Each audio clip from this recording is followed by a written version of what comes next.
Trivikram Tarak cinema కన్నా ముందు వెంకటేష్ తో సినిమా చేయబోతున్నాడని ఫిలిం నగర్ లో టాక్. వెంకటేష్ తో సినిమా పూర్తి చేశాకే త్రివిక్రమ్ ఎన్టీఆర్ మూవీ ఉంటుందని తెలుస్తుంది. ఇక ఈ సినిమాతో పాటుగా NTR Kollywood star director Nelson Dilip తో కూడా సినిమా చేస్తున్న సంగతి తెలిసిందే. బీస్ట్, జైలర్ సినిమాలతో తన సత్తా చాటిన నెల్సన్ ఎన్టీఆర్ తో ఒక అదిరిపోయే కథ చెప్పాడట. ఇక ఆ సినిమా త్రివిక్రమ్ సినిమా తర్వాత ఉంటుందని, నెల్సన్ 2 సినిమాలు కూడా ఒకే బ్యానర్ లో చేస్తున్నాడని, ఎన్టీఆర్ సితారా బ్యానర్ లోనే త్రివిక్రమ్ ఎన్టీఆర్ సినిమా ఉంటుందని అంటున్నారు.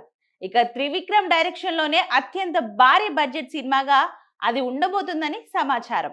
ఆ నెక్స్ట్ నెల్సన్ సినిమా కూడా సితారా బ్యానర్ లోనే తెరకెక్కిస్తున్నారని తెలుస్తుంది. దీని గురించి నిర్మాత నాగవంశి స్వయంగా వెల్లడించారు. సో ఎన్టీఆర్ తో 2 సినిమాలు, అది కూడా భారీ ప్రాజెక్టులుగా ఈ మూవీస్ రాబోతున్నాయి.